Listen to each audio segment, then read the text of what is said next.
রহিম, তোমার ছেলের চাকরির কি খবর? এই তো কিছুদিন আগেই শুনলাম যে চাকরি প্রায় হয়েই গেল। তা আবার কি হলো? আর তো কোনো সাড়া শব্দ পেলাম না। কি আর বলবো ভাই, কথা তো ঠিকঠাকই চলছিল, কিন্তু শেষমেশ এই চাকরিটাও হলো না। আমি বলি কি, এইভাবে বারবার চেষ্টা না করে এবার ওকে কোনো একটা কাজে লাগিয়ে দাও না। টাকা পয়সা তো আর কম খরচ হচ্ছে না ওর পেছনে। সত্যি বলতে কি, আমরা তো ওর ভালোর জন্যই ভাবছি। এই বয়সে কিছু একটা ধরলে অভিজ্ঞতাও হবে, আর নিজের পায়ে দাঁড়ানোর একটা অভ্যেস তৈরি হবে। দেখো না, কত ছেলেপুলেরা ছোট থেকেই কিছু না কিছু করছে। আশা করি তুমিও ব্যাপারটা একটু ভেবে দেখবে। আপনি তো জানেনই কত কষ্ট করে এই ছেলেরে মানুষের মতো মানুষ করে তুলেছি। নিজেদের কত শখ, কত আহ্লাদ বিসর্জন দিয়েছি ওর জন্য। দিন রাত এক করে খেটেছি শুধু এই আশায় যে ও যেন ভালো করে পড়াশোনা করে জীবনে প্রতিষ্ঠিত হতে পারে। আর সেই ছেলেটারে আমি কি করে এখন মাঠের কাজ করতে বলি? সারা জীবন এত কষ্ট করে পড়ালেখার পর ও যদি নাঙ্গলই চাপে, তাহলে এত পড়ালেখার মূল্যটা কি থাকলো বলুন? কি আর করার, চাকরি বাকরি তো আর হলো না, আর আদৌ হবে কি না তারও তো কোনো নিশ্চয়তা নেই। সময় তো আর কারোর জন্য বসে থাকে না, শোকের মাঝেও পলকে পলকে পেরিয়ে যাচ্ছে। এভাবে আর কতদিন? একটা কিছু তো এবার করতেই হবে। ভেতরের সাহসটাকে জাগিয়ে তুলে নতুন কোনো পথের সন্ধান করতে হবে। হয়তো সে পথ কঠিন, কিন্তু থেমে থাকা তো আর চলে না। বুঝছেন ভাই, আমাদের সমাজটা আজকাল কেমন যেন হয়ে গেছে। দেখতে দেখতে সময়টা যে কোথা দিয়ে বদলে গেল টেরই পেলাম না। আগেকার দিনে একটা কথা ছিল, লেখাপড়া করলে জীবনে কিছু একটা করা যায়, একটা সম্মান পাওয়া যায়। তখন শিক্ষার একটা আলাদা কদর ছিল, একটা সত্যিকারের মান ছিল। কিন্তু এখন যা দেখছি তাতে মনটা বড় খারাপ হয়ে যায়। আমাদের গাঁয়ের কত ছেলে মেয়ে কত কষ্ট করে পড়াশোনা করলো, ভালো ফল করলো, অথচ দেখুন আজ তারা কাজ না পেয়ে হতাশায় ঘরে বসে আছে। আর উল্টো দিকে যাদের হয়তো তেমন লেখাপড়ার জোর নেই, জ্ঞান বুদ্ধিও হয়তো আহামরি কিছু নয়, তারাই দিব্যি দিব্যি বড় বড় কোম্পানিতে ভালো ভালো চাকরি করছে, বেশ পয়সা রোজগার করছে। ভাবলে অবাক লাগে, তাই না? যারা যোগ্য, যারা পরিশ্রম করলো, তারা সুযোগ পাচ্ছে না, আর যাদের হয়তো সেই যোগ্যতা নেই তারাই কেমন যেন সব পেয়ে যাচ্ছে। এই দৃশ্যটা দেখতে সত্যিই খুব কষ্ট হয়। হ্যাঁ, একদম ঠিক কথা বলছেন আপনি। গ্রামে এসে তো আমি রীতিমতো অবাক হয়ে গেছি। এখানকার ছেলে মেয়েগুলো যে কি ভালো, কি বলবো। পড়াশোনাতে ওদের এত মন, এত মেধা, শুনলে বা দেখলে মন ভরে যায়। কতজন ভালো ফল করেছে, পাশ করেছে। অথচ দেখেন, সেই এতগুলো ছেলে মেয়ে এত ভালো রেজাল্ট নিয়েও ঠিকমতো কাজ পাচ্ছে না। চুপচাপ বসে থাকতে হচ্ছে, নয়তো ছোটখাটো যা কাজ জোটে তাই করছে। দেখতে ভীষণ কষ্ট হয়। আমাদের সময়ে ব্যাপারটা অন্যরকম ছিল। তখন তো অনেকের পড়ার সুযোগই হতো না। স্কুল ছিল দূরে, অভাব ছিল, তাই লেখাপড়াটাই অনেক বড় ব্যাপার ছিল। আর এখন তো শিক্ষার আলো ঘরে ঘরে পৌঁছেছে বলতে গেলে। ছেলে মেয়েরা কষ্ট করে শিখছে, জানছে, কিন্তু এখন আবার কাজের বড্ড অভাব। এত শিখেও যদি রোজগার না করতে পারে, তাহলে বলুন তো কেমন লাগে? এই দৃশ্যগুলো যখন দেখি, মনটা খুব ভার হয়ে যায়। শোনো, একটা কথা আজকাল খুব ভাবি। দেখি আমাদের ঘরের ছেলেমেয়েরা কত কষ্ট করে পড়াশোনা করে। সেই ছোটবেলা থেকে শুরু করে ধরো 30-35 বছর বয়স পর্যন্ত খালি পড়েই যাচ্ছে। কত আশা থাকে মনে, একটা ভালো চাকরি হবে, দুটো পয়সা রোজগার করবে, সংসারের হাল ধরবে। মা বাবাও কত কষ্ট করে জমি বেচে ধার দেনা করে ছেলে মেয়েকে পড়ায়। কিন্তু কি হয় জানো, যাদের বাবার অনেক টাকা আছে, পয়সা কড়ি আছে, তাদের কথা আলাদা। তারা তো কোনো না কোনোভাবে একটা ব্যবস্থা করে নেয়। কিন্তু যাদের ঘরে অভাব, যাদের বাবা হয়তো দিনমজুর, তাদের ছেলে এত কষ্ট করে পড়েও যখন কিছু করতে পারে না, তখন বুকের ভেতরটা কেমন যেন করে ওঠে।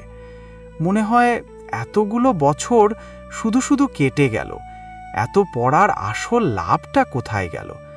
আসলে আমাদের এই গরিব ঘরের ছেলে মেয়েদের শিক্ষার একটা বড় অভাব হচ্ছে এইভাবে। হ্যাঁ, ঠিকই তো বলছেন। সরকারেরও তো একটা সীমা আছে নাকি? এই যে এত এত ভালো ভালো ছেলে মেয়ে দিনের পর দিন কষ্ট করে পড়াশোনা করল, ভালো ফল করল, অথচ কাজের বেলায় গিয়ে আর কিছু হচ্ছে না, বেকার হয়ে ঘরে বসে থাকা, এর থেকে কষ্টের আর কি বা হতে পারে বলুন? এত লোকের জন্য কাজের ব্যবস্থা করা, সে কি মুখের কথা? সরকারের একার পক্ষে এত বড় দায়িত্ব সামলানো যে কি কঠিন, সেটা তো ভাবতেই পারি। আমাদের দেশটাও তো দেখুন কত ছোট, আর তার তুলনায় লোকসংখ্যা যে হারে বাড়ছে, দিন দিন যেন বেড়েই চলেছে। এত ছোট্ট একটা দেশে এত মানুষের কর্মসংস্থান করা সত্যি খুব কঠিন একটা ব্যাপার। সব মিলিয়ে পরিস্থিতিটা বেশ জটিল।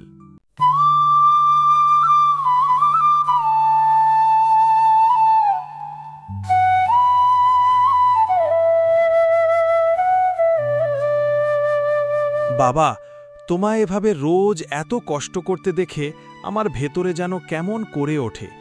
এই রোদ বৃষ্টিতে তুমি একা হাতে এত ধকল সামলাও, আর আমি চেয়ে চেয়ে দেখি। না বাবা, আর না। তোমার এই হাড় ভাঙা খাটুনি, এই মাথার ঘাম পায়ে ফেলা, এগুলো আমি আর চোখ বুঝে সহ্য করতে পারি না। কাল থেকে আমিও তোমার সাথে মাঠে যাব, কাঁধে কাঁধ মেলাবো।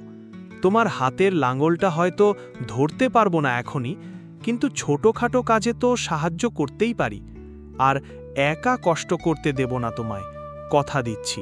কিন্তু বাবা, একটা কথা ভাবছি, গ্রামের মানুষ তো তোকে কত কথা শোনাবে, কত কিছু যে শোনাবে কানে কানে। তুই এত কষ্ট করে পড়াশোনা করলি, এত শিক্ষিত হলি, এখন যদি তুই মাঠে নেমে কাজ করিস, লোকে তোকে নিয়ে হাসি ঠাট্টা করবে না? বলবে এত পড়েও শেষমেশ এই কাজই করতে হলো। এই সব কথা তুই সহ্য করতে পারবি তো? আমার তো শুধু সেই চিন্তাটাই হয়। লোকে যাই বলুক না কেন বাবা, সেসবে আমার আর দুঃখ হয় না। আমি তো শুধু বই পড়ে শিক্ষিত হইনি, এই দুনিয়াটাকেও চিনতে শিখেছি।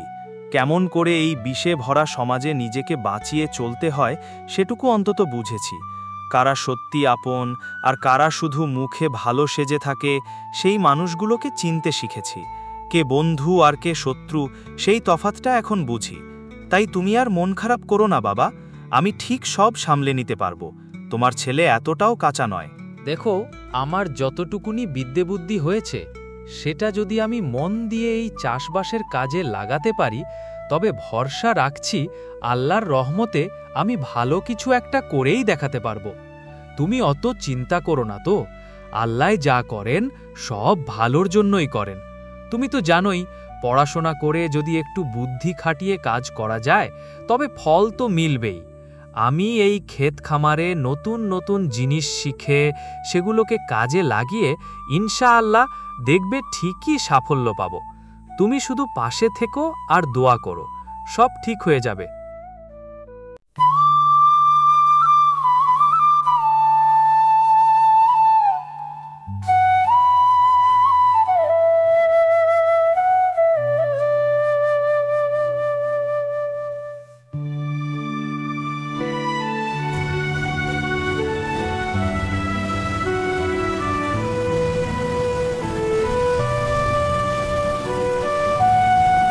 শোনো, আমার ছেলে আছে না গৌরব, তার কথা আজ বলতে গিয়ে মনটা খুশিতে ভরে যায়। নিজের চোখেই তো দেখলাম, সে ঠিকই কইরা দেখাইল।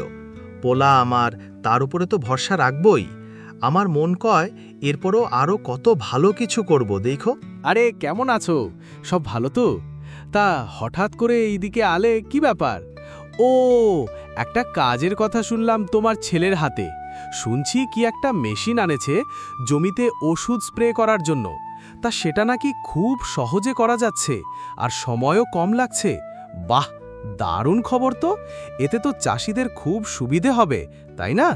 কাজটা তাড়াতাড়ি হবে, আবার শরীরও বাঁচবে। আমাকে একটু বলো তো দেখি, কিভাবে কাজ করছে মেশিনটা? শোনো বাবা, আজকালকার এই সব জিনিসের কি সব নাম, আমার তো অত মনেও থাকে না। আর ঠিকমতো যে বুঝি তাও না। তবে দেখলাম বটে একটা যন্ত্র, খেলনার মতোই দেখতে, তারে নাকি কয় ড্রোন। উড়তে উড়তে কেমন যেন স্প্রে কইরা বেড়াইতেছিল দেখলাম। আহা, কি দিনকাল আইলো! আহারে, একটা কথা মনে পড়লে খুব কষ্ট হয়। ধরুন, এই ছেলেটা কত লেখাপড়া শিখেছে। আমরা তো ভেবেছিলাম এবার নির্ঘাত শহরে যাবে, বড় চাকরি পাবে, সাহেব হবে। কিন্তু সে এসব ছেড়ে কিনা এই চাষের কাজেই মন দিল। তখন কত লোকে কত কথাই না বলল, এ কি করছিস, পাগল নাকি, এরকম কত কি। কিন্তু ছেলেটা সেসব কানেই নিল না। আর এখন দেখো, সে এমন সব নতুন নতুন কাজ করছে যা আমরা আগে কখনো ভাবিনি। ফসল ফলানো থেকে শুরু করে আরও কত কি নতুন পদ্ধতি বের করেছে। এখন তো সবাই হাঁ করে তাকিয়ে দেখে, কেউ যেন বিশ্বাসই করতে পারে না যে সেই ছেলেটাই এত কিছু করছে। সত্যি, দেখতে ভালো লাগে। আসলে ঠিকই বলেছ, শিক্ষা শুধু চাকরির জন্য নয়, যে কোনো কাজেই সেটাকে কাজে লাগানো যায়। দরকার শুধু সুযোগ মতো সেটাকে ঠিকভাবে ব্যবহার করা। আর তোমার ছেলে তো সেটা দারুণভাবে প্রমাণ করে দিয়েছে। ওকে দেখে আমাদের সবারই খুব গর্ব হয়। ও যেভাবে নিজের পড়াশোনাকে এই কৃষিকাজের সাথে জুড়ে নতুন নতুন কিছু করে দেখাচ্ছে, সেটা সত্যিই অবাক করার মতো। আমরা সবাই চাই ও যেন সামনের দিকে আরও বড় কিছু করে দেখাতে পারে, আরও অনেককে উৎসাহ দেয়।